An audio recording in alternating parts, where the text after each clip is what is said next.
Welcome to the Mind Chimp podcast. Natal, welcome to the Mind Chimp podcast. How are we doing? Really well, very well. I have had a day of back-to-back meetings, but very happy to be now here with you. This is good. So if at any point I bore you and I see you taking a nap, it's absolutely fine. I won't take it personal. Oh, maybe I will. Well, I have my lemon and ginger tea, so we'll be all right. Living life on the edge together. Exactly. I've got a good cup of tea with me as well. So yeah. So I guess, Natal, obviously we know each other for a little bit now. We've gone back and forth. We've talked on LinkedIn. We've had like chats, virtual chats and stuff. But before I get into all that good stuff, I'd like to ask my guests what their logline is. So what would yours be? So I'm not totally sure, but if it's a collection of words, words that come to mind is energetic, so high energy. I'm an activist, so I'm an old protester at heart, and I try and activate for change, and I take a few risks in life, and I like to experiment. Okay. Nice. And so I think that's an energetic activist experimenter. Yeah, nailed it. Perfect. And before we get into kind of who you are and what you do, I ask my guests to pick a number between 1 and 10. Okay, and what that happens, depending on what number you pick, we'll link to what I call a killer question. And I'll ask you that question. I don't need to know the answer just yet, but it's going to be something what I'll come back to. So I guess, pick a number between 1 and 10. 5. Okay, 5. Okay, so the question what you've picked is, what is one life lesson you learned the hard way? Oh, God. So we will come back to that. Just one. But yeah, I guess, for my listeners, they might not be as fortunate as me to know you, but maybe, give us a bit of a whistle-stop tour of kind of who you are, your career, and who is Natal? So who is Natal? I'm an Aussie that lives in Scotland for the weather, and and that's sort of a little bit of who I am. I've traveled around a bit in life. If you want sort of more how that's influenced the working side of my life, I like every good Aussie, I landed in London at 25. I was only staying on someone's couch for a few days, and then 10 years later, I went back to Australia for a while. And like a lot of Aussies back at that time, I worked in financial markets. But I quickly realized I was much better with people than numbers. And that still holds true. And so I found myself working actually in sort of coaching and training, but for financial markets. So I used to coach people on financial skills. I then moved into, team building, management development, but all very much business. And I didn't even sit in the world of HR at that time. So I was even a consultant for a number of years where I ran learning programs for businesses. And then I got hired by one of my clients to be a head of learning and leadership. And it was the first time I sat in HR, actually. And at first, I was horrified that all these people would come and ask me about grievances and pay, and suddenly I was, this company didn't do themselves many favors. We were behind this kind of secure door, and we were the bad HR people. And that was my first, and I was just shocked. And I used to say to people, "Oh, but I'm good HR. I'm cool HR. I'm learning and development," kind of thing. And then over a number of years, I embraced it and went, "Oh, no, I can get into this people side of the business. What is the people strategy?" And I actually went back to university and did something that was much more related to the world I'm in now. And then just started to build a career on that people strategy side. It's always been kind of talent, learning, culture, all of that kind of aspect of what would be known as human resources. And then about 8 years ago, I talk about the 25 box matrix that tipped me over the edge. So I was at a large bank in the Netherlands, and I was a global head of talent, and I was trying to decrease the amount of boxes that were used to assess talent from 25 back to the standard 9. And I thought, that's not what this is about. We've got, this is just about process. We've lost the meaning. And that's what sort of embarked me on this, I suppose, this journey that led me to Agile that we'll talk about later. But I went looking for, how do I get back to building great places to work? Why are we here? What is the people's strategy of the business, not just this process? So yeah, that's kind of a potted history. And in that time, I've lived in Sydney, I've lived in Amsterdam, I've lived in London and Brighton. And these days I'm in a tiny little town in Scotland. Wow. Okay. So there's a lot to pull apart here. And what I like to do, I guess, with guests is go right back to childhood, first and foremost. Mm-hmm. If I was to ask your parents, your close friends, tell me a little bit about Natal from, I don't know, from 10 years to her teens. What do you reckon they'd say to me? I was the total, so I was the loud one, and I was first of all, I was of course, in the netball team, and then I was in the touch rugby team. I played actually for New South Wales, which is a state that I lived in. Nice. I grew up in the classic beach town of Australia, so beautiful beaches, little surf town, a few hours drive along the coast down from Sydney. I would say from about 15, I just did everything I could to get out of this little town. So once I got to 18, I studied my heart out to make it to Sydney University, and I got into the course that I wanted, and I was out of there. And I was known for hosting the best parties out of school, and most kind of big, cool parties happened at my house, probably because I had an irresponsible father, and that kind of allowed me to get away with that. Okay. So I guess there's something around the activism, the kind of protest of the risk. There's, you mentioned right at the start around the risk and the experimenting, and then there's the travel, and then there's, Brighton and wherever you've been. I guess there's two probably questions before I get into the travel and stuff. When was the first time you ever remember getting in trouble? Oh God, pretty young. When did it? I know I remember quite a serious one where I bunked off school to kind of essentially party, and that was quite a bad one. I suppose I was always known for someone to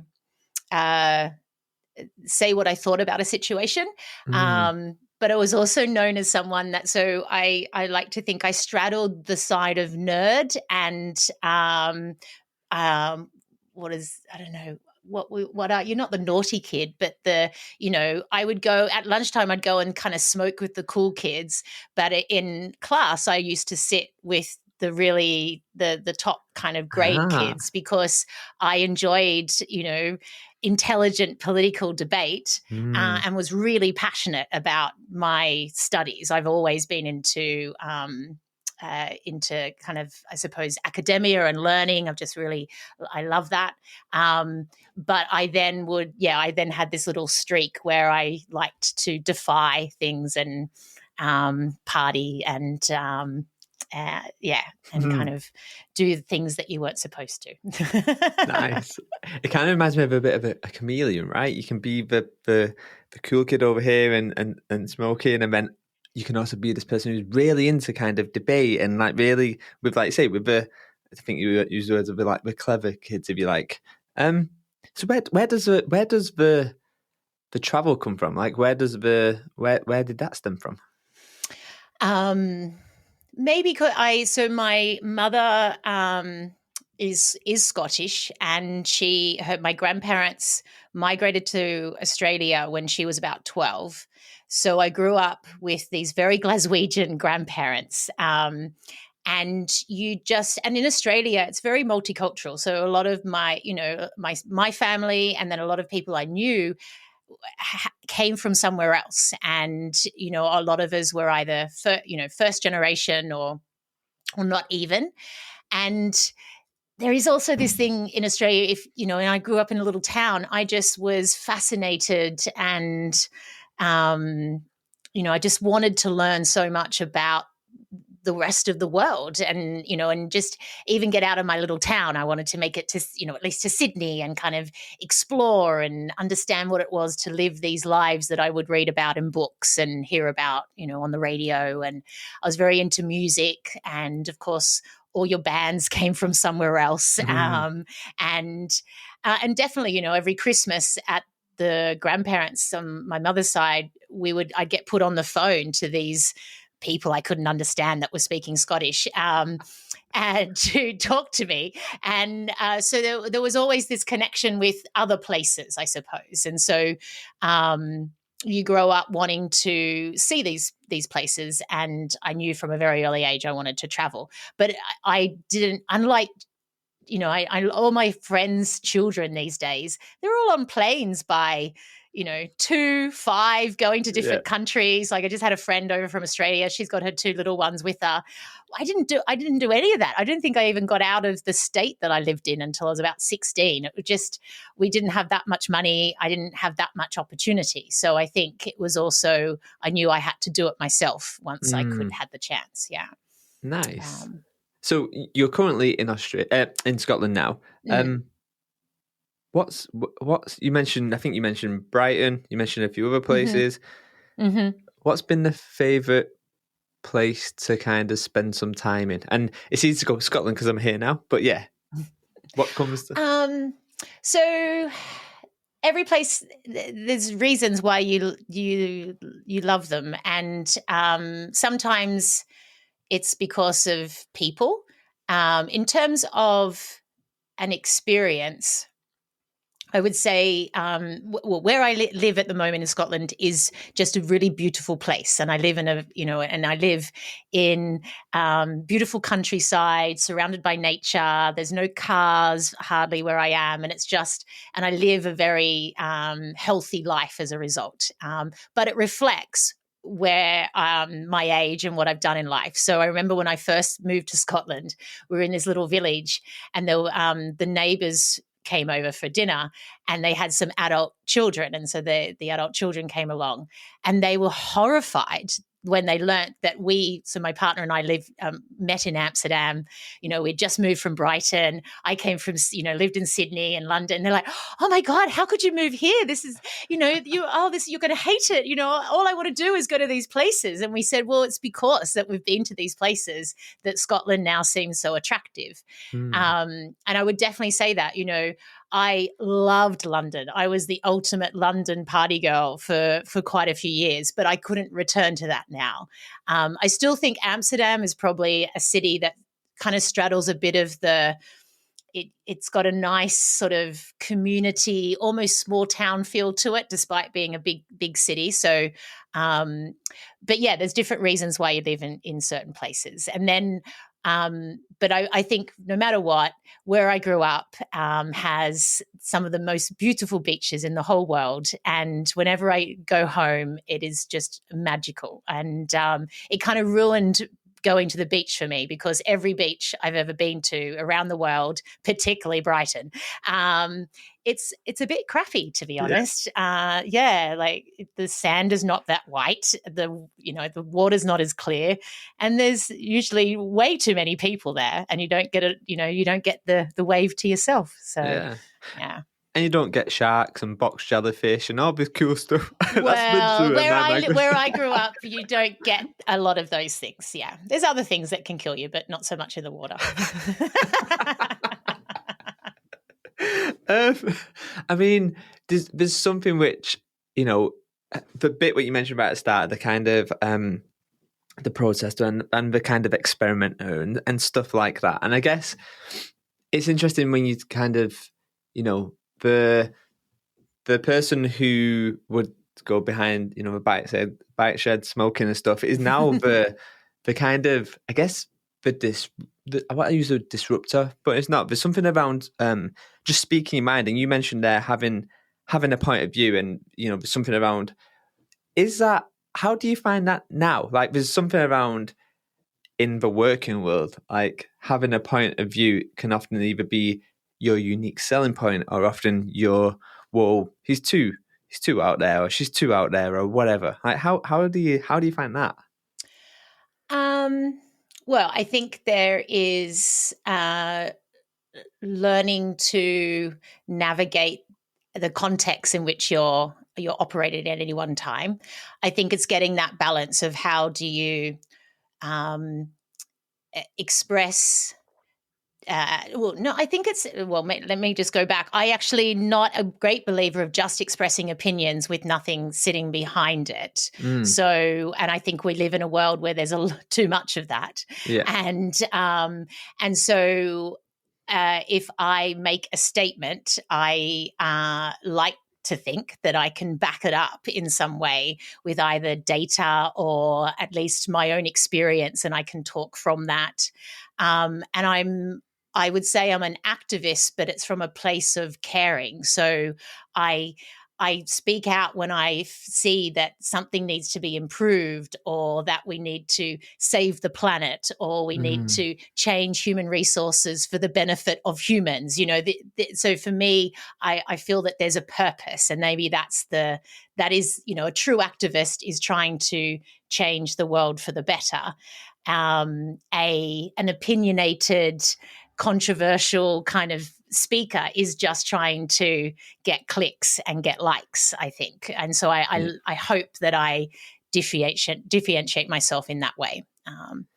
It's interesting, isn't it? The currency of organizations is the stories we tell and the stories we share. And but yet the external lens on the social media, on LinkedIn, on whatever else, is exactly that. It's the thing what's going to trigger us to get the like, to get the whoa, this contrarian point of view.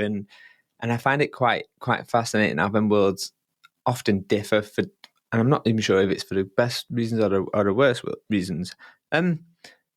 So I guess still sticking with, in fact, let's just go back to the present day.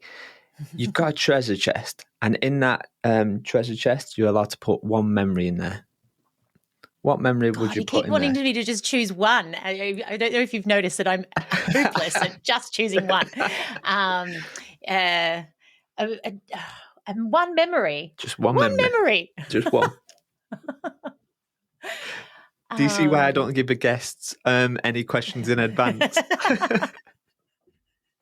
What, professional or personal? Anything life? You want. Anything you want. Oh, God. One memory. I think it's also reflective of where the conversation has gone. So you've taken me back to my childhood. So I'm thinking a lot about, when I was growing up. So now I'm thinking, maybe one of those. I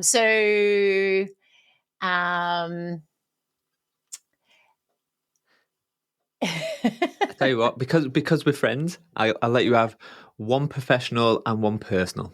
There we go. All right. Okay. And this is where I'm supposed to say it's when I met my partner, isn't it?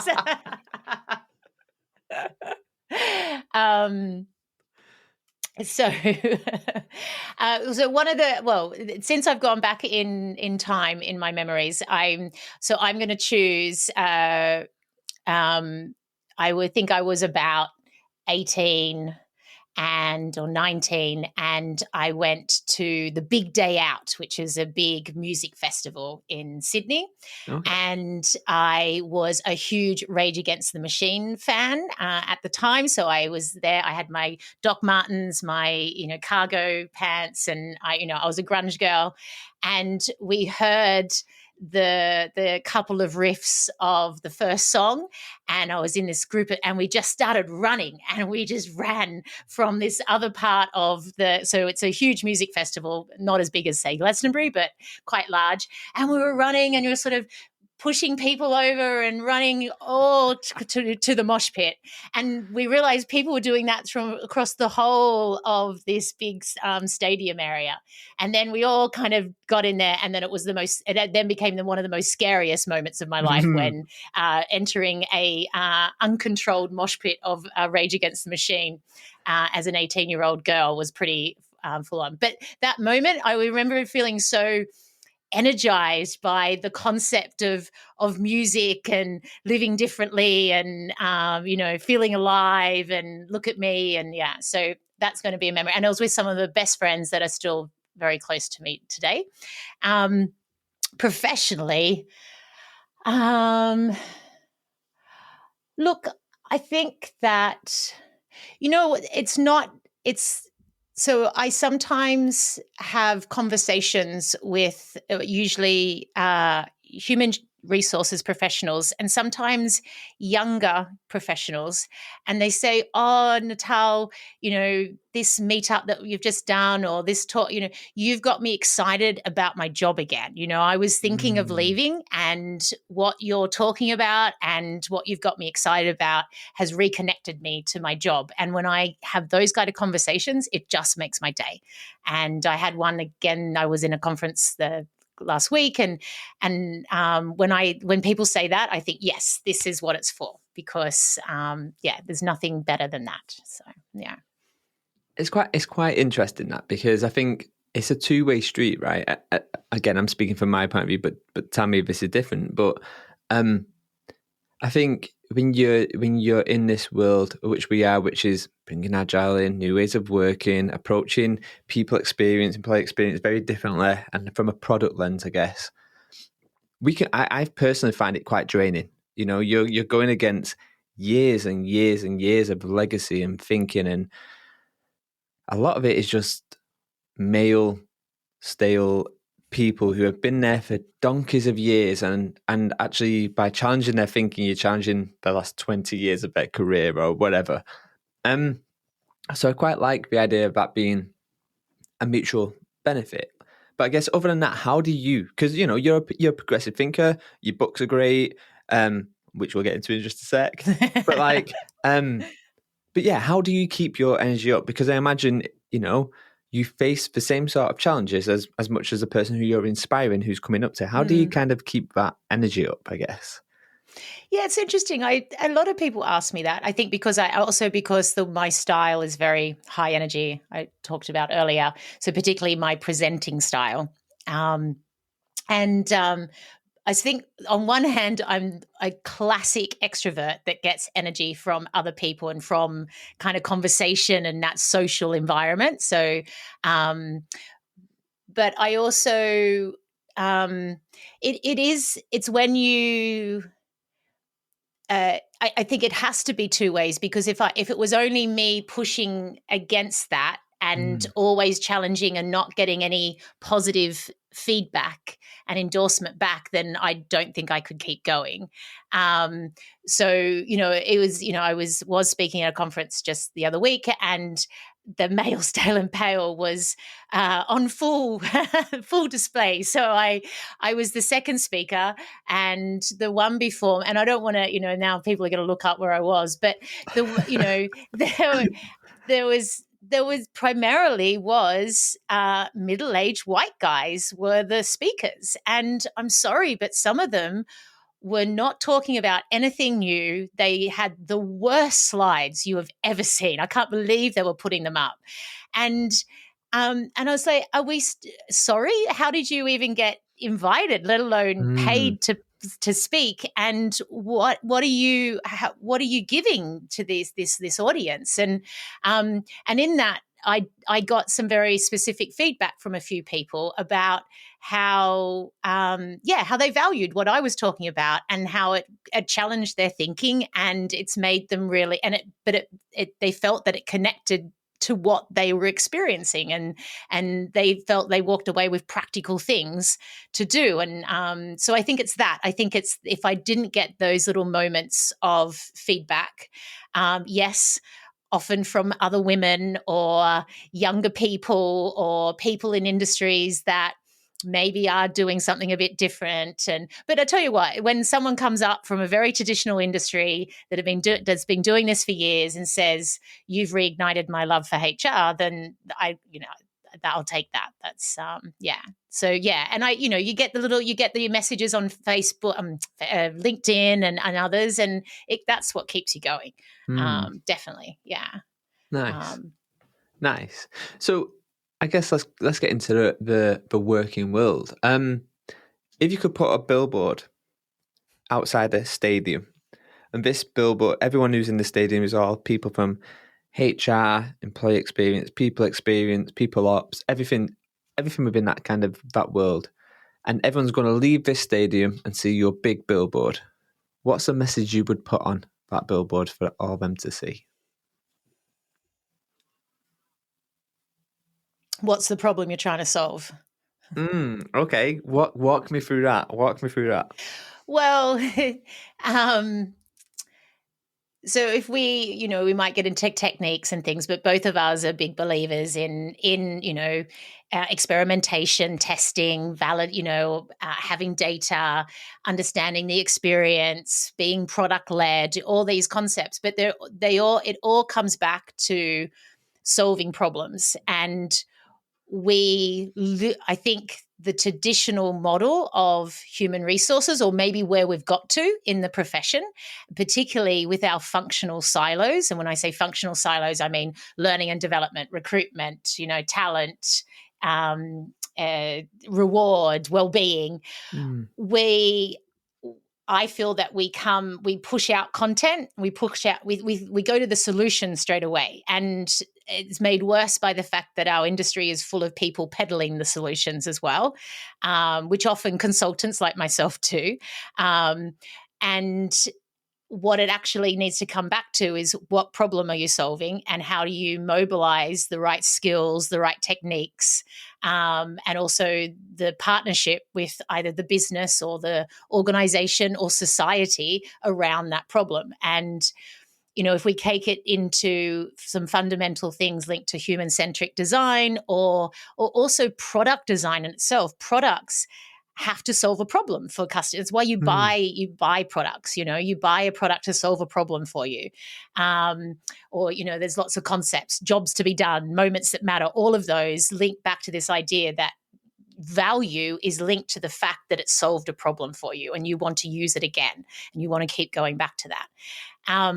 And the more that we take that into our world, the more that it becomes less about us and more about the people that we're solving the problems for, but also the organization in which we're sitting in, or the context in which we're operating in. And I think the more that we have to, in modern business, more and more, we have to be getting comfortable with multiple layers of customer. So yes, people teams, L&D teams, employee experience, whatever you want to call us. Yeah, okay, employees and the people of the business are kind of our first level customer, but you need to understand how that values throws through to the business bottom line, and of course the end customer of whoever that organization is selling the product to or delivering services to. But more and more, we're also needing to understand, how does that impact the planet in which we live? How does that link into the community in which we operate? And so they talk a lot about stakeholder capitalism these days. So how do you actually build solutions that is thinking of these multiple layers of customer in the solution that you're building? And you can only do that by understanding the problem you're trying to solve. So take it back to the problem. And then also, the other thing about the problem is, then you can't solve every problem. So you got to prioritize. You got to decide, what's the biggest juicy problem now versus this one? How do we get something done here so we can move on to the next one?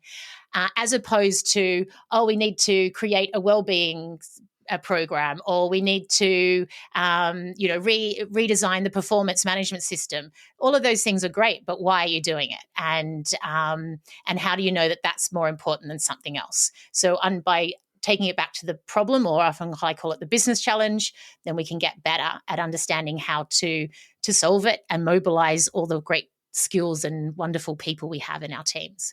Nice. And I think you're dead right. It's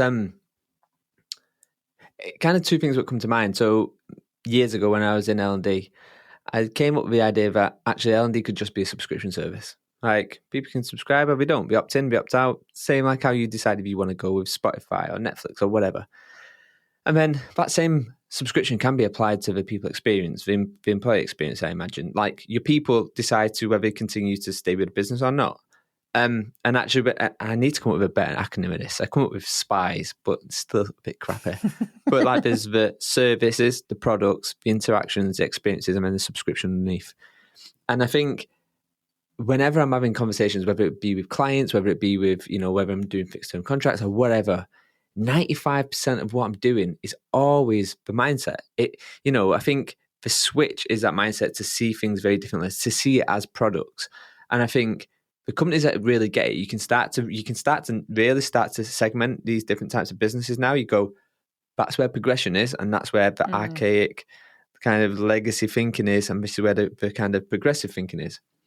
And I guess the reason why I was really interested that you picked that is because a lot of when I come to design, I talk about sense making first, human, service, system. Like make sense of them three things first to understand what the problem is. It reminds me of that old saying of, I don't know who does it, and I know I'm going to do it a disservice here, but if you had to cut down a tree, I'd spend 8 hours sharpening the axe or something daft like that. But it's exactly that, right? Like it's really understanding the problem what you're trying to solve. Totally, yeah. Great. I love that. I love it. Okay, so we know that's the problem we're trying to solve, yeah? How does Agile HR do that? Walk me through that. Because, in fact, tell me what Agile HR is first, maybe. Because some of my listeners might have never heard it. This might be the first time we come across it. Sure. Well, Agile HR is not anything different to understanding what business agility is. So, first and foremost, it's about accepting that we live and now operate in a complex world. And a complex world means that problems are not easy to solve. There's no clear cause and effect, and they're adaptive. So often when you start to solve them, other things happen that you didn't foresee, both positive and negative, and they essentially keep evolving as you kind of solve them. In the world of complexity, and if our business world is now, I think, a great big complex problem. So you've got a constant change, huge mass communication and digitalization. You've got continuous sort of regulatory change, political change, and then of course things like pandemics and all of this to constantly mean that any plan that you make is not really going to hold for too long. And so in this environment, and this is kind of what sits behind the concept of agility, is that you have to solve problems in a new way. And the main way you do that is you need to work emergently. And so this is the idea that you need to test, you need to gather data, you need to, lay a few small bets and see which ones come out to understand what direction to move in.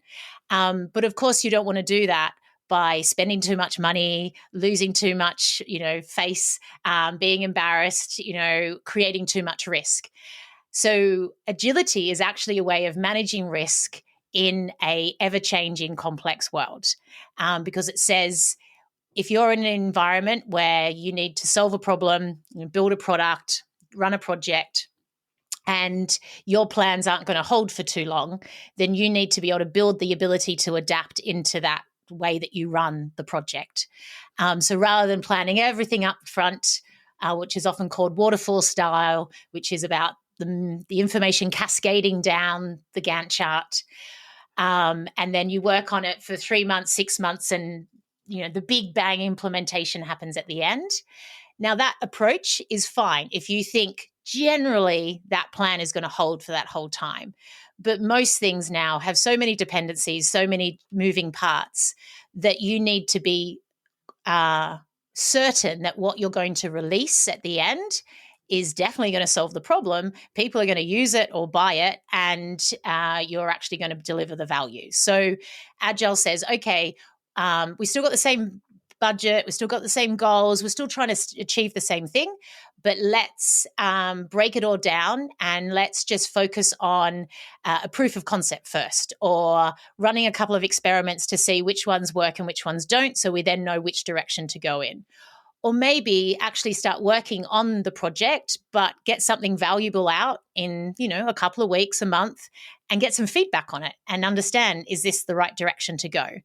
And so that's the concept of the agile cycle. So break things down into that smaller cycle that you plan rigorously. There's a huge amount of discipline about it. And, it's not just doing whatever you want, ruthless prioritization, but get data by the end of that cycle and use that data to understand, okay, when we return to the backlog or the plan, do we keep going in this direction? Or did we fail? Do we now need to pivot?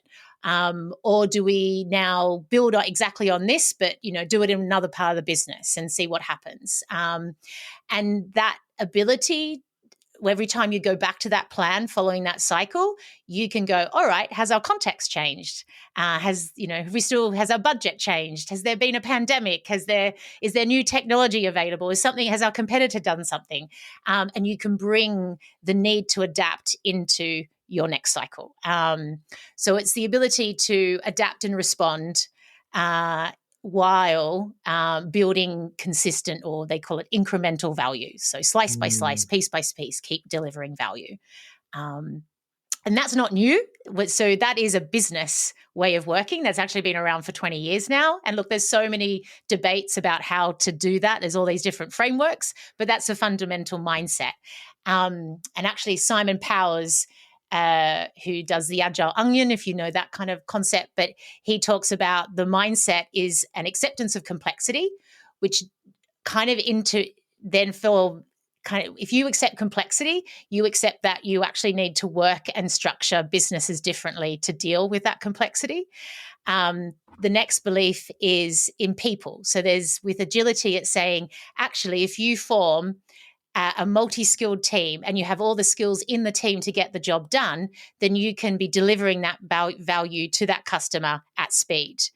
So there's a lot of principles in Agile around self-organizing teams and, no managers and all those kind of things. But it fundamentally comes down to solve complex problems, you need a multi-skilled approach. So let's get those skills in the team and let's get them working close to the customer and making real-time decisions. Nice. And then I've got a mental block. What is the other one? So it's people, complexity, and I mean, to be fair, it is, we're getting on for like 7:00 in the evening, to be fair. I know, I've got a total mental block. but there's something I want to needle in on a little bit. So I'm going to come back to it. Yeah, please. Yeah, now. Definitely. But there's something what I really kind of there's something around this difference, and I guess a lot of time when I'm working with different people, that shift to moving from go for it. I've got proactive, right? Of course. So this idea that the idea is that there's these other premises of the cycle that you plan at the start of the cycle, then you go off and get some work done, and then at the end of the cycle you review your work, don't you? You review what you've produced with the customer, get some data, but you also review how you've worked as a team. And people might be familiar with some of those terms of team retrospectives and things like that. And this is what links back to this concept of continuous improvement, which a lot of people talk about in the world of agility as well. But it's what propels you forward. So there's an idea that through experimentation, through working in short cycles, through looking at the data, through trying to get close to the customer, you're continuously trying to improve what you're doing. And so there's a proactivity about it, and that keeps propelling you forward. And I really like that concept of it, because it's, you've got to keep believing that you can solve this problem. And because otherwise, why are you kind of doing this? What's the belief? What's the momentum? So that's the other aspect. So I find that a nice way of describing the mindset: complexity, belief in complexity, belief in people, and belief in the proactive movement of always trying to solve the problem. Nice. And I think the proactiveness it's probably the hardest one, right? Because a lot of these companies kind of value the safe. They value the, we've got to get 99.9% before we do anything. And I guess it kind of, I'm glad that came back to, because it actually links into the question I was going to ask, which is nice. Good.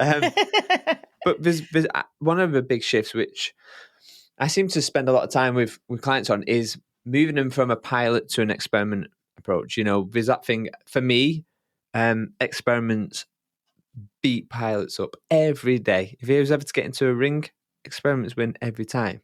But how do you kind of help, in your experience, like with clients you've worked with, how do you help them move from a pilot approach to an experiment approach? So it's funny that you point that out, because I often talk about an experiment is not a pilot.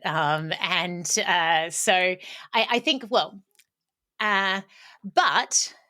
there's a sequence when the pilot does come into play. So, but the traditional approach within human resources and people teams and learning and development is that, and look, I did this, so when I ran learning and development teams, I got my big leadership program together. I've signed the vendor form. I've chosen the business school I'm partnering with. I've got the CEO and other major stakeholders in the first pilot. And can I fail? Of course not. This is massive. I've got it's scheduled in everyone's diaries for the next 6 months. I've got the coaching, panel already selected, and now I'm going to pilot this program. I can't fail. This is huge risk already. So if I get feedback that it didn't go so well, all I can do now is I'm going to tweak what I've already created.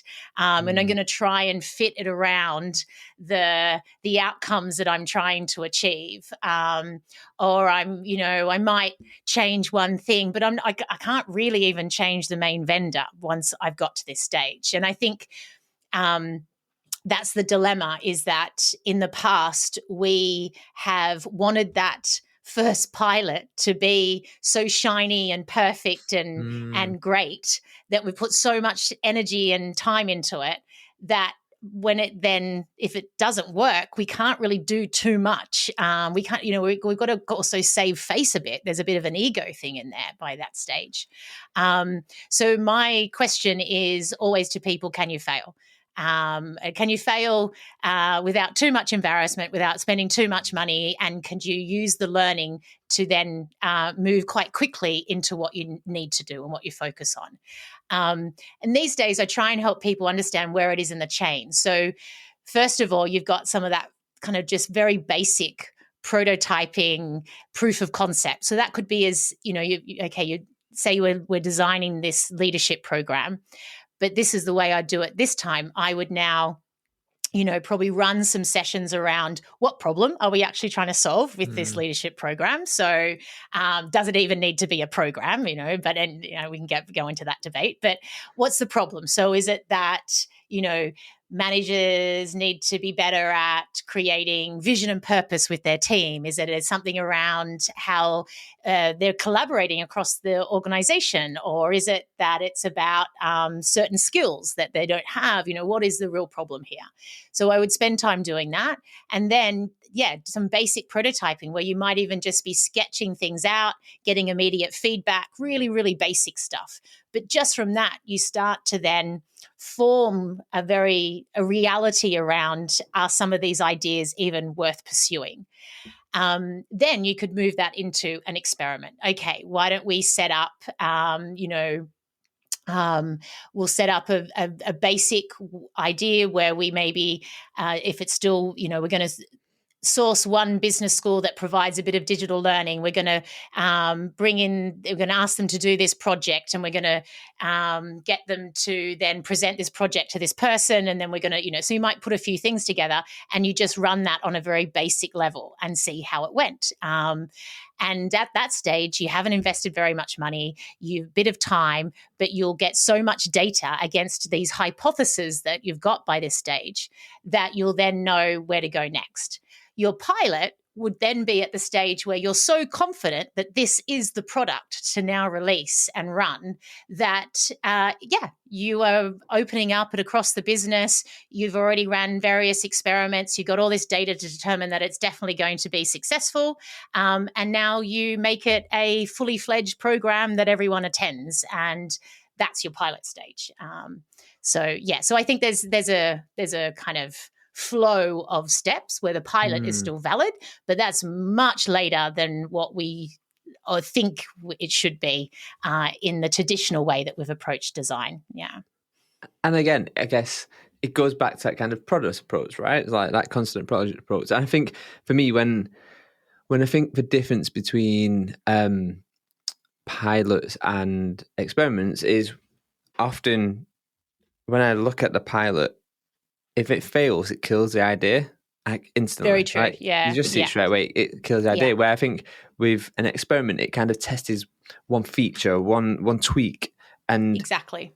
But I think there's a bit what happens way before all this. What I think, and tell me based on your experience if you've seen this, like we never ever test at the right level. Like priority number one should be test desirability, but often we don't do that. And there's an analogy which I've got here, which was I was designing I guess the best way to describe it is a form of playbook, I guess, and it was around behavioral experimentation. So taking an experimentation approach and applying it to behaviors and culture crafting. And there was times and time again, like, yeah, we need this playbook. I'm like, why? Well, because I think so. I was like, your people aren't asking for it. Nobody's asking for it. You're going to invest X amount of weeks, whatever, to build this out and build it on a nice digital version and whatever else. And it's going to be like a tumbleweed because there's no need, there's no pain point. And it was fascinating to see the fact of just the mindset. Again, it's we need to build this and invest lots and lots of research, lots of resource into it. And then, for people like us who bring this mindset, like, why? No one's asking for it. There's no pain point. Exactly. What's the problem that playbook is solving? And the best, for me, that's what's happening even at that sketch stage. So you go and take the sketch of the playbook to 5 of the stakeholders that you would give that playbook to and see their reactions. Because if they turn around and go, why do I what's a playbook? Where would I access? Why would I use this? Then straight away that this is, why would you do this? There was an interesting conversation I had just today. I'm working with a team that are looking at executive onboarding. So it's interesting, we spend all this time looking at just general onboarding, but this company realized that they don't do anything for their executives, despite them being quite costly when they leave. And of course, we're going through the design thinking sequence, and they've done a bunch of research. And of course, what's really come out is, people want that sense of belonging, that sense of connecting with other senior stakeholders and understanding where they fit and the purpose and strategy, all those good things. And then there's a bit about the process, a bit about, the infrastructure that underpins the journey of the onboarding. They need to access information, particularly if they're at an executive that's maybe come from another industry and also are new to the company. They lack information. And it was really interesting. So we're going to go and do a kind of a sprint day with a group of business representatives and people from HR. And they're like, oh, but Natal, we can already see from this research that we've done, then what we need is a SharePoint site. We need a flow chart. We need a new slide deck. And I was like, well, first of all, how do you know that if you put that information on the SharePoint site, like your playbook, that executives would even know where it is? Because do they ever go on share? Why would they even log into something like that? And how would why is that solving the problem that we're identifying here? And once they saw it like that, I'm like, oh yeah, you're right. And I said, and wouldn't it be interesting as if this group we get together, they come up with a totally new idea which incorporates all these concepts, but it's in a format that you then go and test with the executives, and that's exactly what they use every day in their flow of work. And of course they would love to engage with that, and of course they would find that, and they are telling you it's solving their problem. So I think for me, all of that can be happening on a really cheap and cheerful level to begin with. It's basic prototyping at that stage. And only once you've got some evidence of, yes, people would engage with this, that you then go and mock up the first example. A good example is a team. They were looking at career development, and they did all this stuff, and they realized that one of the problems was actually not about career pathways and training and everything, was actually just making opportunities that happen in the business more visible, because there was loads of career opportunities, but no one knew how to apply for them, where they were. So they started to land on this idea of building like this marketplace website, which, these things exist. And but they went, well, how do we even know that people would use this, and why would they? So they actually mocked it up on cardboard and did these tests where they sat with different people that represented their target group. And they literally held up, and for people listening, I'm holding up a piece of paper, and they would go, okay, this has just landed in your inbox. What would you do? Oh yeah, that's interesting. Yeah, I'd click on it. And all right, so now this landing page has come up on your screen. What would you do? Oh, that's cool. Yeah. Oh God, no, that says link. I'm going to connect my LinkedIn profile. Oh no, I don't want to do that. Oh, okay. Why and what? And so they ran this sort of very formalized testing. They measured user behavior. They measured intent to use. On a 1 to 10, and apparently people were even clicking, hitting the pieces of paper. Oh yeah, I'd hit that link. Oh yeah, I'd do that. And so only after that did they have enough evidence that it was worth going and buying a trial of one of these, websites and running it for a month and seeing what happened. And that, again, that's still the experiment, at the next stage. But why would you even go and buy the trial? You need some evidence first, and that's your desirability. Why would people use it? And yes, and the more we take it down to that very basic level, I think the better. It's true, and it reminds me of a while back. I was designing it was for onboarding actually, for a large bank, and it was in China. And we created this whole kind of experience, this onboarding experience, and there's moments, right? I call them moves, moments of opportunity. And one of them was like, actually, you've got this experience where the staff are getting their uniforms, and actually that's a unique. There's a moment when, after based on audience insight and lots of sense making, immersion and stuff, I was like, this is a unique moment what you're not amplifying. And we looked at how we can amplify this kind of whole experience, and we turned the uniform into a boutique measurement kind of. You're getting measured up for your uniform. It's like this really unique experience. We did all this cool stuff, but part of the kind of the onboarding was this this app of some form, and it was funny. So I tasked someone on my team, Tim, to come up with it. I was like, right, we're running in sprints, all good stuff, and it was a development opportunity for him, to be honest. And he kind of mocked up this app, and we put it on the wall, and was like, it was kind of wireframed out. And he was like, yeah, this is what's going to happen. I was like, are you sure? And he was like, yeah. And I called the receptionist in. I was like, this is the context. Show me how you're going to navigate through this. And literally 80% of it was like, move that, take that down. That was wrong. Yeah, totally. But I think little things like card sorting, we don't do that enough. We don't do that enough. Where we pop up into a canteen, we get some cards out, we get some donuts. Do you want a donut? Come put these in order of priority, whether it's manned or unmanned. And it's little things where we just don't do it enough. No, and it made me think of a team I was working with, and they were their business challenge was essentially redesigning their internal intranet to knowledge management. How do we got all this great stuff on there. No one, we always hit, no one knows where to find it. No one can find the answers, and we want to build self-service, all this kind of stuff. And so they were doing various work. And then we designed some personas, and I said, well, you need to go and sit with these people that represent these personas and see what's happening for them. And then the next time I saw them, they're like, oh my God, they they'll access it in a totally different way to we even they don't even have it on their screen in the way that we thought. They're coming in on a back door that we didn't even know existed. All this kind of, so that the user behavior of what was happening was fundamentally different to how they thought it was and how they built the product. And I think intranets are great examples of that, aren't they? Because it's all this pushing of information out to employees as opposed to what's going on for the employee when they have the problem that they need an answer for. What are they doing at the time? Where would they be? What would they have in front of them on the screen? And how do we make the information easy to access at that point? As opposed to, I'm now going to go over to the intranet, I'm going to hit this and I'm going to do this. You need to know there's all this navigation to get there.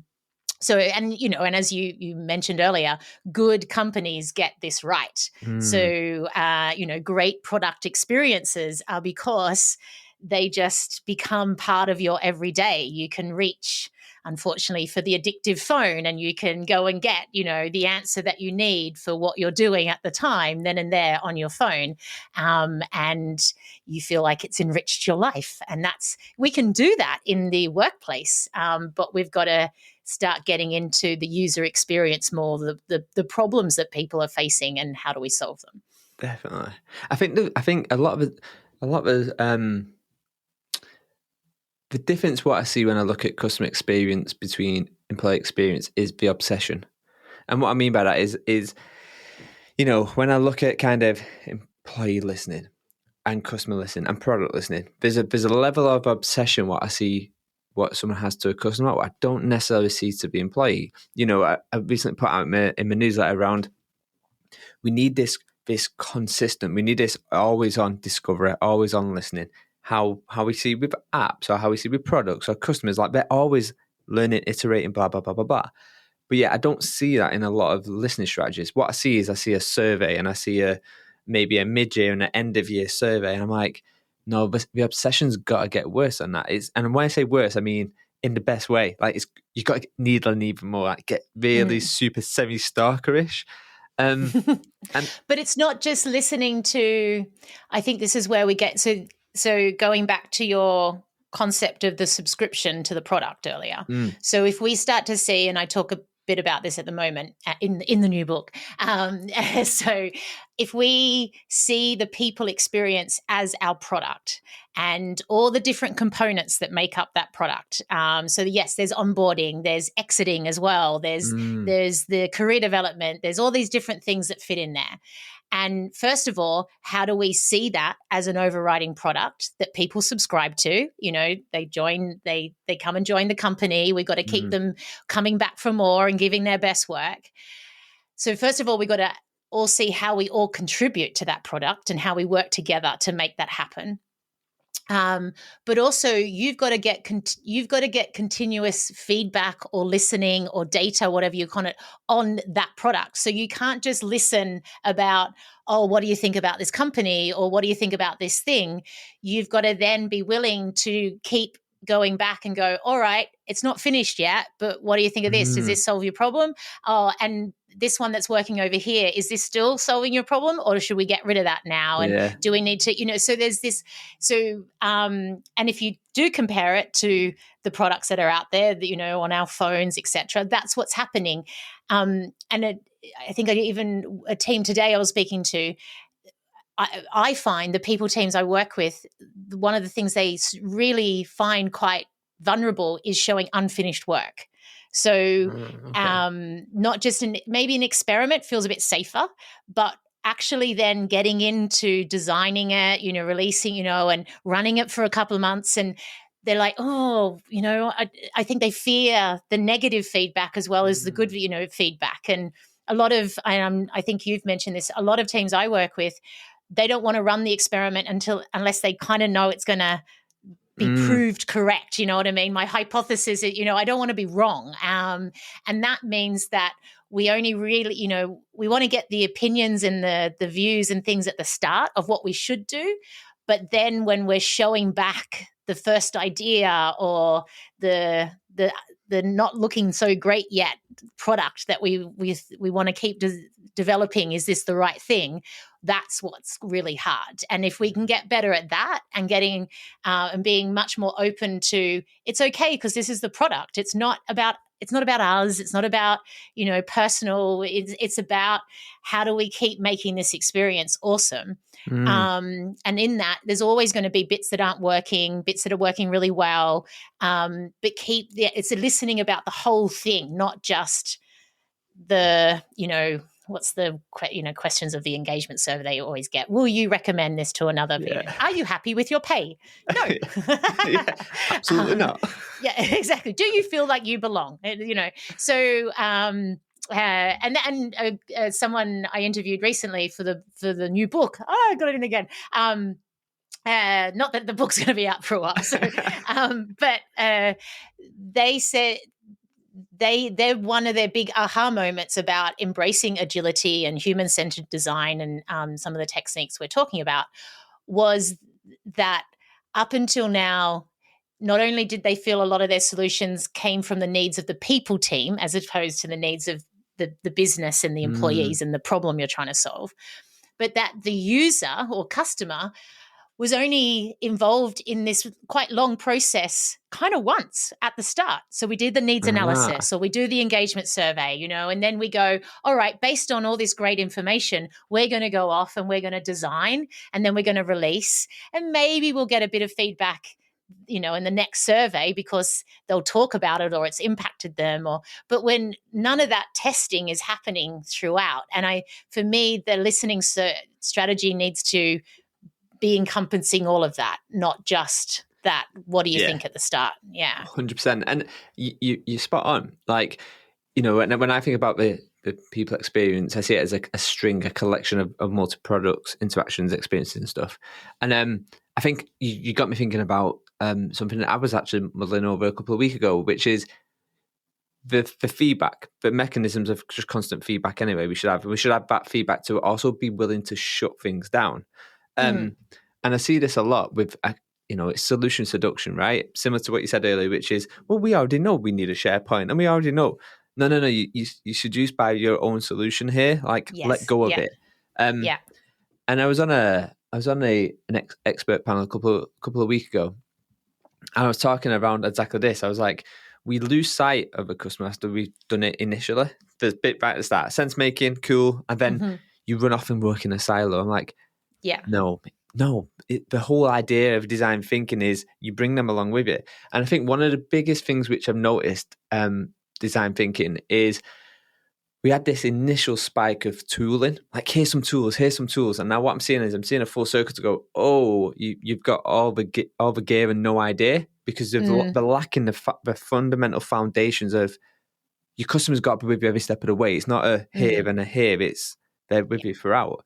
I've got one more question on Agile HR, and I want to get into your new book. I don't think I actually really properly defined it because I talked a bit about Agile, so going back to that for anyone that's still listening is that you take all of that and you put it into the context of HR. So what I was trying to say is that it's not something new and, in itself. It's taking proven ways of working that's happening within business and applying it within the world of human resources. And there's two reasons. One is because we can fundamentally revolutionize how we work by embracing agility and a lot of the tools and techniques there, because we co-create, like you've just mentioned. We're data-driven, we're evidence-based, and we get close to the customer and we build solutions of value.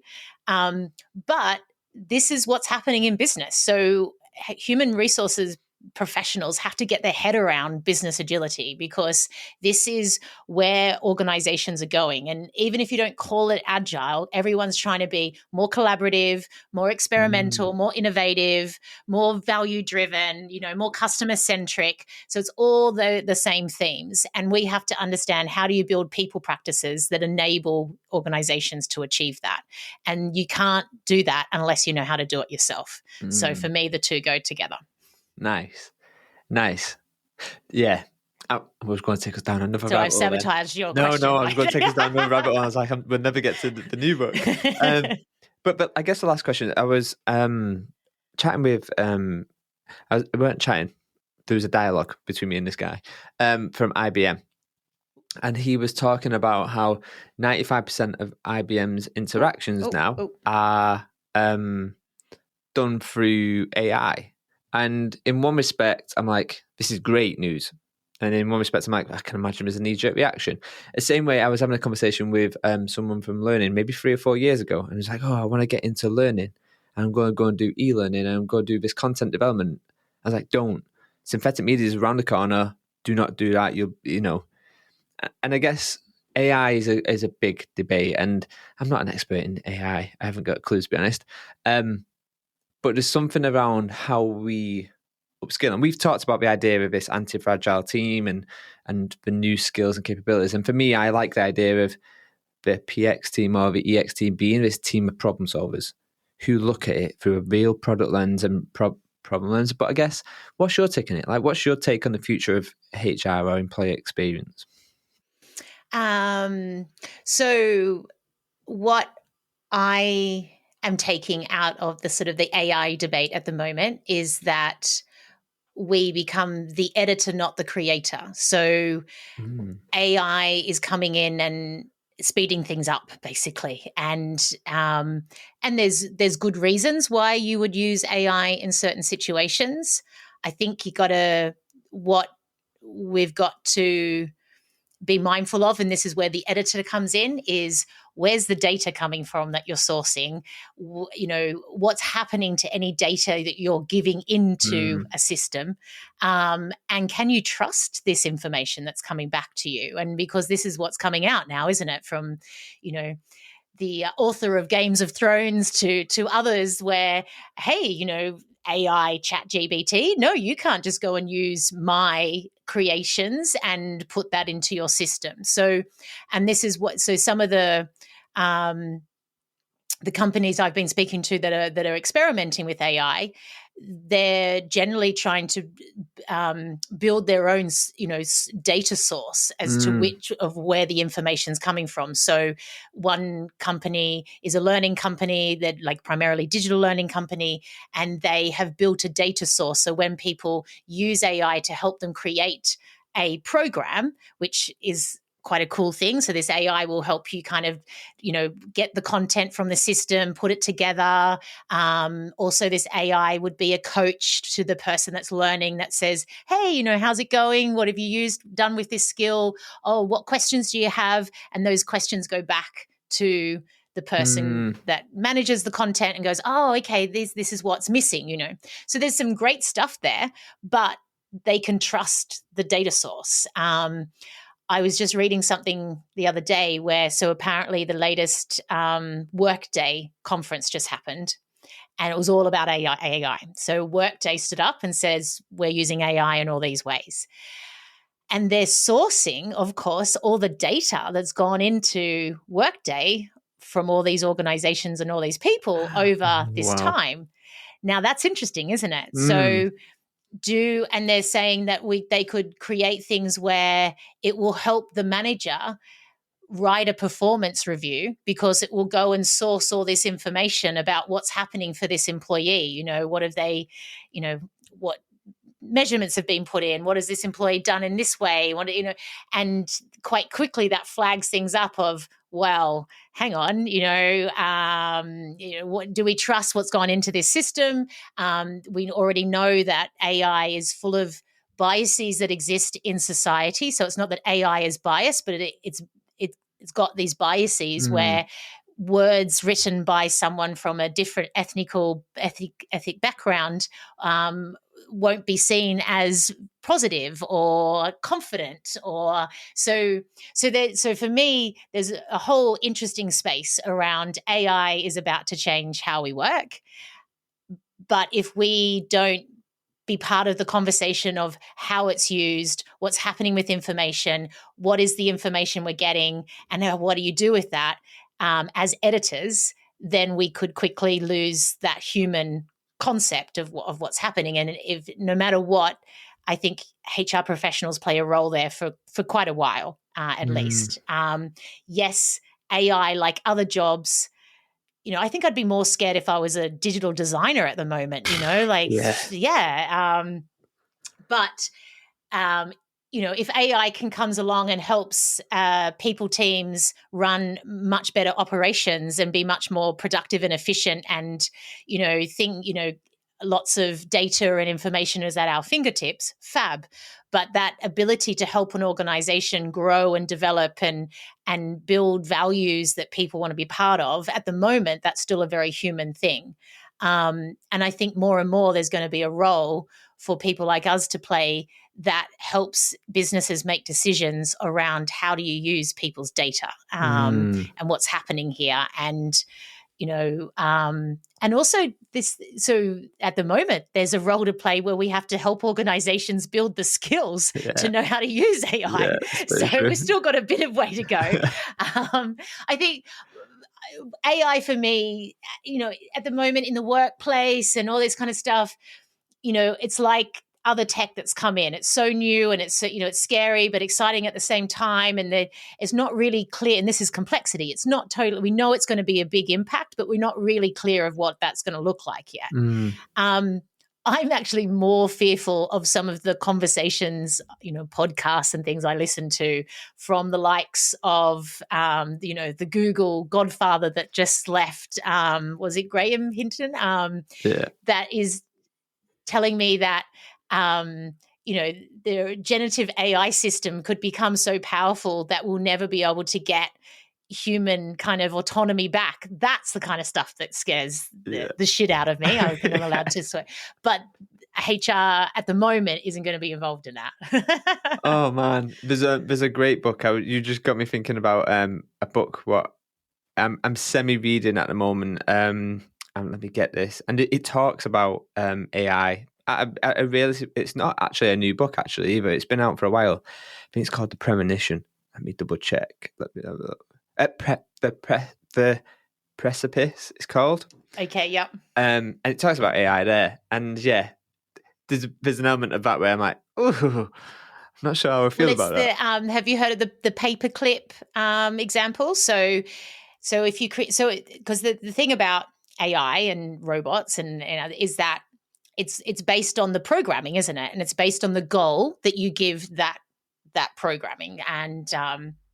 And so if you say you program an AI machine to make the best paper clips ever, and that's its purpose, it then keeps learning. So that I think that what scares me about AI is that instant application of learning. So even in this conversation, I've had to think about things, then I explain it to you. You have to think about it, process it. Then you might explain it to somebody else, or people listening to this podcast, they then explain it to, so that that building of learning and that sharing of learning, it takes time on a human level.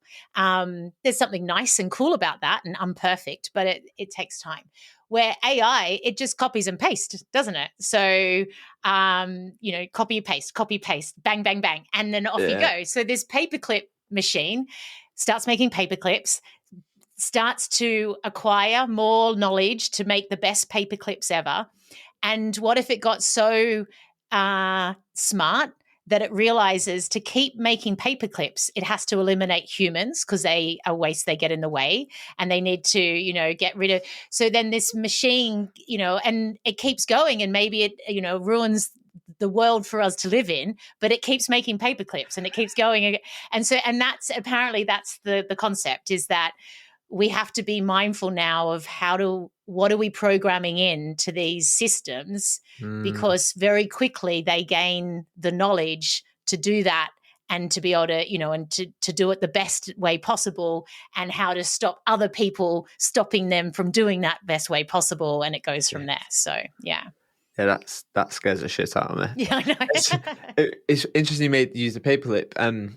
So in my book, The Insightful Innovator, I talk about... have you got a new book? Yeah. Yeah. Has it just been released? It's just been released. Here's this in purple as we speak. Oh, wow. But I talk about how adults come up with ideas for paperclips versus children. And it's from a talk many, many years ago. And how the average adult can come up with like 10 to 12 different things around what a paperclip could be. And kids can come up with hundreds. And it's around they see a paperclip for what it can be versus what it is, the logical and whatever else.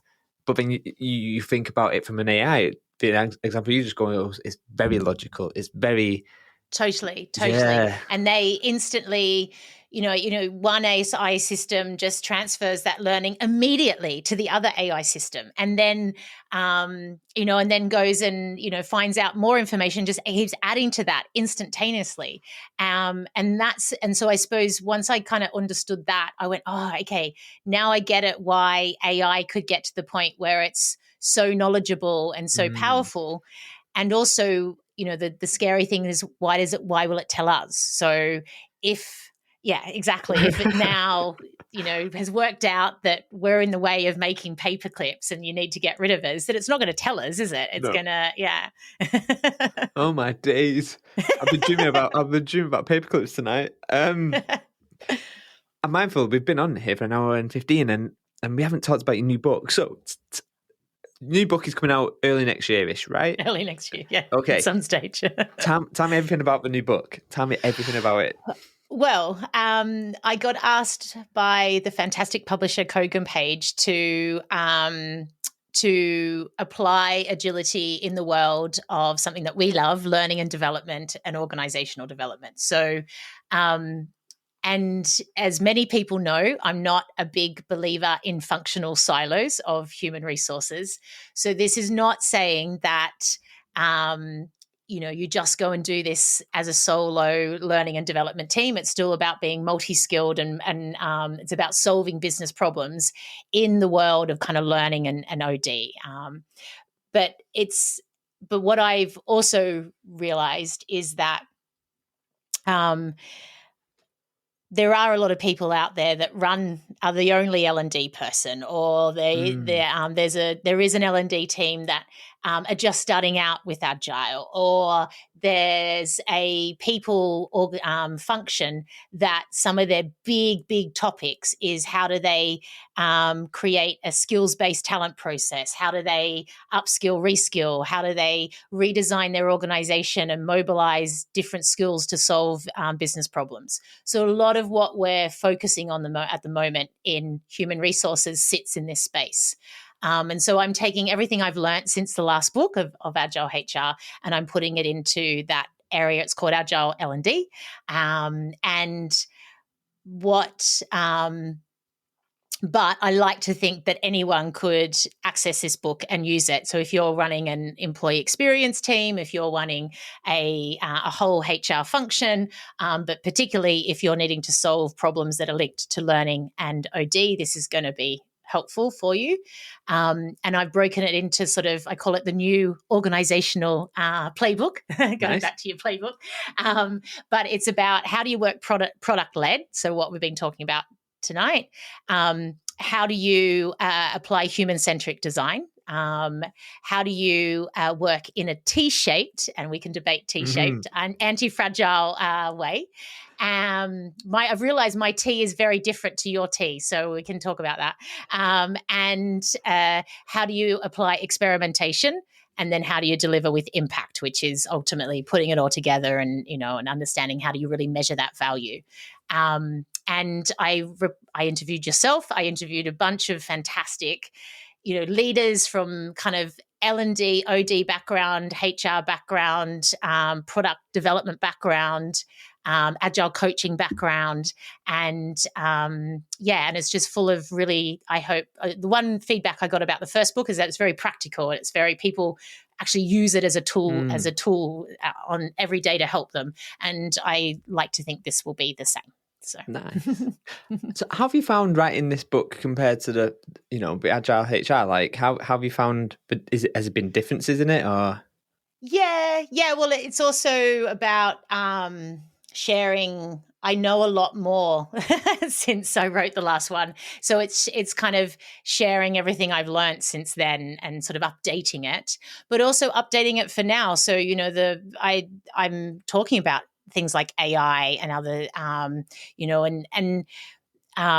but it's interesting because it's getting the balance right, because some of this is still really new for people. So it's helping people that are starting out with it through to how do you help people that have been doing this now for a few years and wanting to go to that next level. So it's trying to get that balance. look, writing is just quite hard when it's not your day job, and I think you can relate to that. So, and I feel like every single thing has happened in my life to try and make it even harder to. That's complexity, isn't it? So, I've had everything lately to happen personally, which means that writing it's been a challenge, but. But I will be good to see it done. Yeah, I'm looking forward to it. I think there's something with books which I found is the filtering of, because your book is constantly evolving, but like you say, with your thinking, right? And I look at my book now, I'm like, oh, I could have added this in, and I could have put that in. Why did I put this in? Yeah, exactly. Yeah. Even looking at it now, I'm like, right, I could have talked about jobs to be done in there, but I'm like, yeah. The spectrum of, like you say, the spectrum of the teams who are going to buy this is very different, And I guess the way I like to see, whether it be people experience, L&D, is you're either evolving or you're either in like evolution or you're in revolution. And it's hard to balance your book because you don't want to go too far this way. Yes. Because then there's 90% of people who won't get it. So have you found kind of juggling, within your Agile L&D, like how have you found juggling what stays in and what doesn't? Oh, really hard. I just been spending time on the human centered design chapter, and you can know too much about a topic and then get so caught up with what do you share and what don't you, and who do you reference and all this kind of stuff. So what I did a bit differently with this book that I really enjoyed is I interviewed a lot more people, and their stories I have just found so enriching, and it kind of is what I base each chapter on. So I introduce the chapter and I'll talk about why these different people started using this and how they're using it, and for me that's probably been it was just such a great thing to do. And I found that by telling it through people's stories, it's being a very powerful way to write it. And also it has helped to do that mix, because in all the people I interviewed, they would talk a bit about how they got started, and what did they regret, what did they get wrong, but then also maybe where they are now. And so I've brought in a lot of case studies to sort of help people at different stages of that journey. So I've got some case studies in there of, one team that I've worked with for a number of years that have now radically changed their structure of their whole HR or people function. And it's fully all based on these principles of product-led, T-shape, experimentation. It's amazing, but you're not going to go there straight away, but that's there so people can see it as an example of what you might move towards.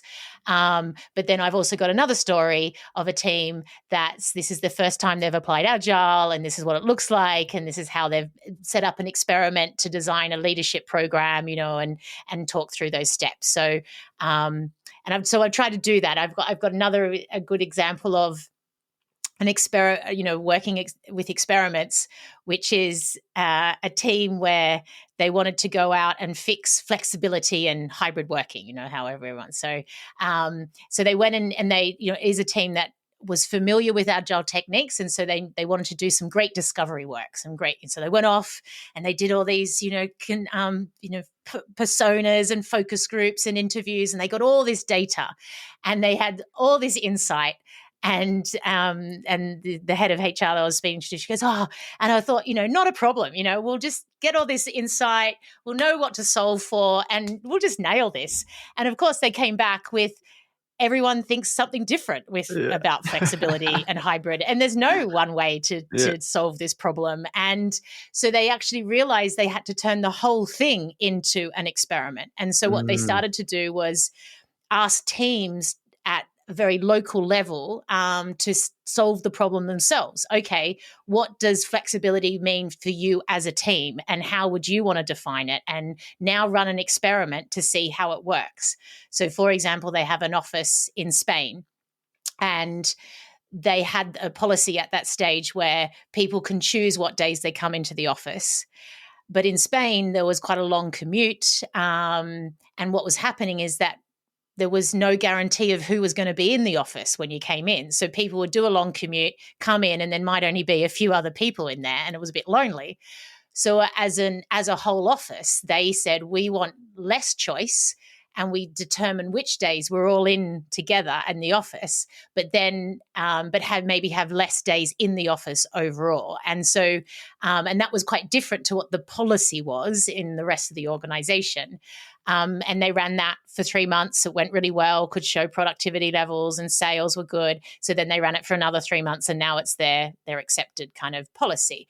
And so it was a nice example of you've got to actually just embrace an experimental approach to even try and solve some of these problems, because there is no one solution, one size fits all. So I've gone into it, but yeah. So stories like that is just a really nice. So for me, it's been nice to bring out these examples and help people learn in that way. Yeah. Nice. And I guess you might not know the answer to this one. Can people pre-order the book? Is there anywhere they can go to kind of pre-order? Oh, I think they can. I like with absolute I don't know, anxiety, worry. I saw that it was on the Kogan Page website. It's actually got a spiel next to it that is totally different to what it should have. And I'm still debating what all that kind of. So, but yeah, I think you potentially can, which is quite scary. And next week, who knows if this is coming out whenever it is, but I'm going to be in Birmingham at the World of Learning, which has, and Nice. You have an author session where people can come and talk to you about the book, and you sign the book, and and in that World of Learning, they're telling everyone about the next book. So I better get it done. Yeah, people will be kicking your door down. Where's this book? Where's this book? So many L&D people will be screaming out for it. We need it. I know. I guess I've got a couple more questions, and I won't be mindful of your time. It's getting late. You talk about being a chief HR trend watcher. Tell me what that. Yeah, what does that mean? Well, I look up. So I run a company called PXO Culture, and PXO, by the way, stands for People Experience and Operations. And then a few years ago, well, I knew someone called Tom Hack for a long time, and he did run something called the HR Trend Institute. Anyway, he's a really fun, very direct Dutch guy who has always been known to speak his mind about human resources topics. And we've known each other for a long time. We met years ago around the concept of agility, and I actually got him to speak at some of my very early meetups. I used to, years ago, before a pandemic and things, I used to run a lot of face-to-face agile HR meetups and just bring people together and learn from each other. And so during the pandemic, we teamed up and we started doing these videos called Talking HR Trends. And some people can look them up. They were lots of fun, and we were known for challenging some of the traditional thinking. And we're also known as this little dynamic where I'm kind of the happy Aussie that tries to be positive about things, and he just comes in and, just slams it with this, harsh reality. For example, I remember we're talking about people strategy or something. I'm like, I say this topic, we're talking about people strategy, and it's a time of year where people are, needing to create their strategy and da-da-da. And then he would say something like, well, most teams I know don't even make a strategy. So if they're making a strategy, that's a good start, but it's kind of, so he's, so we had this dynamic. Anyway, he's a bit older and he wanted to retire, and he kind of gifted me this Agile Trend Institute website that he had built up and has a lot of followers. And so I took that on at the early part of this year.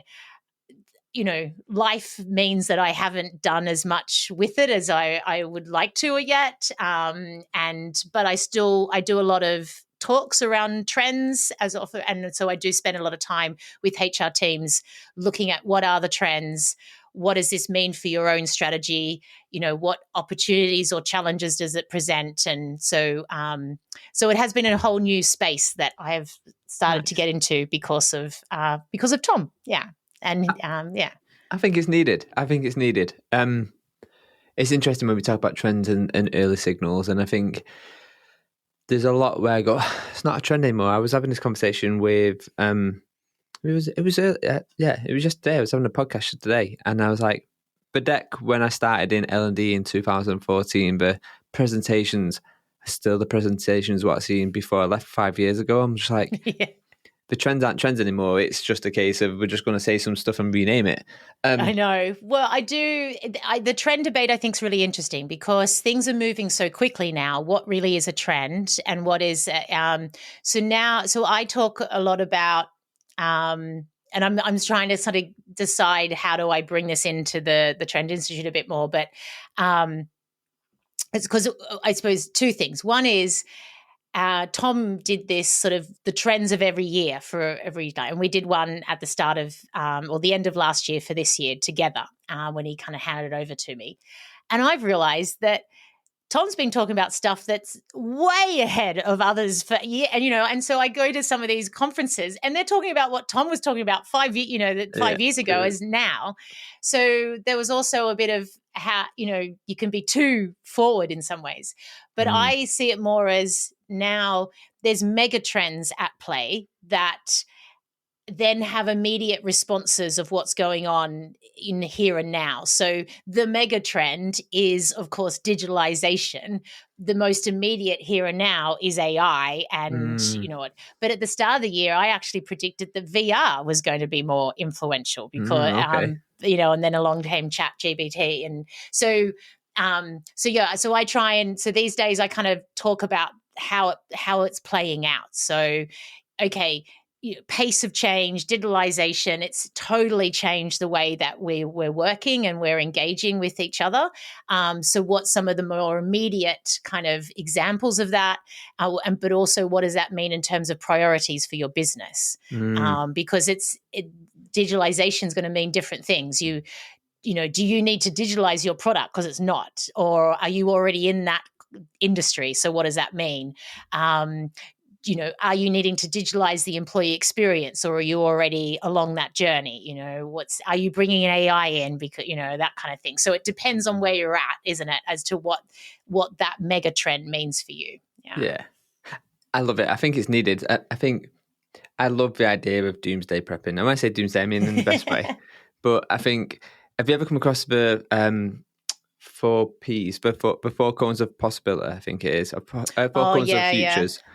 And I use that quite a lot. I use that quite a lot in my design, and it's more for thinking more than anything. But I really enjoy it. I enjoy going, okay, what's a possible, what's a plausible, what's a probable, all that good stuff. And I think there's something. To it. And I was working with a tech company a few years ago, actually, probably about when did COVID happen? I can't remember when. 2020. So it must have been 2018. And I did some work with a tech company, and it was looking at, we did war games testing on strategy. I was like, what happens if this happens? What happens if that happens? Let's just challenge it. And we didn't predict, we threw one in there, which was like big pandemic. And it was interesting, the strategy, what we kind of said, well, the strategy would adapt here and it'd pivot, was the approach we took to the HR. Interesting. And it wasn't by design, it was by pure fluke. Like, it wasn't me being some sort of mastermind, it was just pure accident. It was one of the things we played. And I think it's really needed. I think for me personally, I have an appetite for going, let me look into the future 5, 10, 15 years. Yeah. And I enjoy being like the futurist, thinking of it all. So yeah, it's cool. And I'm looking forward to when you get a minute to breathe, first and foremost, with what you're going to do with that, for sure. I guess. I also talk about with trends, it's about, so I actually think it's about, well, first of all, knowing not to be the magpie. So the magpie goes after the shiny new thing. Yeah. So skills is a great example. So a key trend at the moment is this shift going away from job roles and functions to skills. And, someone can have multiple roles, because they've got different skills to contribute. And they might work on a project here. They might be a team leader over here. They might go and contribute to this problem solving thing over there. We know that we're moving towards that approach. The danger, however, is that you've got big providers out there now selling you, you need to build a skills inventory. You need to go and do, and so knowing the trend and having a conversation around the trend and what does it mean for different things, like how would you hire for skills instead of job descriptions? How would you build teams? How would you design skills programs? That means you can make a more educated kind of view as to, well, do I really need a skills inventory at the moment? Or is this just, pedaling off the back of a new hot topic? And if I do a skills inventory, then what's the problem I'm solving with it? How would I use it, et cetera, et cetera. So the other one is managing your HIPPO, so the highest paid person's opinion, who on the In-Flight magazine has picked up the In-Flight magazine and reads, oh, it's all about skills. We should, and they come in, right, we've got to have a skills inventory. We've got to start hiring, and they go and, essentially push the solution out there based on the latest trend. And if you're knowledgeable about your trend, you can say, oh, that's a great idea, but, let's just think about it, and you can talk about what's going on, what other examples are happening, why would a skill inventory be good or bad, all that kind of stuff. So for me, it's about helping HR professionals be more evidence-based in it as well. Don't get excited about the latest idea and trend, but understand where is it coming from and why is it changing the world of work and what does it mean for your context. Nice. I think that's important. Definitely. I think what that is it's the difference between the fad and the trend. Like when I look at it, like trend is denim. Denim started out as overalls and it's still here today. Like a fad is like something like poppers. Remember them pants where they would pop and the pop up and it's like, that's it. It's a fad. Be done. And I guess the fad is even stonewash has come back, I suppose. Denim on denim, that's the latest one where a few years ago you couldn't wear denim and denim jacket and a pair of denim jeans, but now you can. So I suppose, but that's not really the trend, that's just the fad. Yeah. Exactly. And I think I was at a conference 2 weeks ago in Edinburgh. And it was an innovation conference. Because that's tends to be where I go now. I go to design, product, innovation conferences. And it was funny.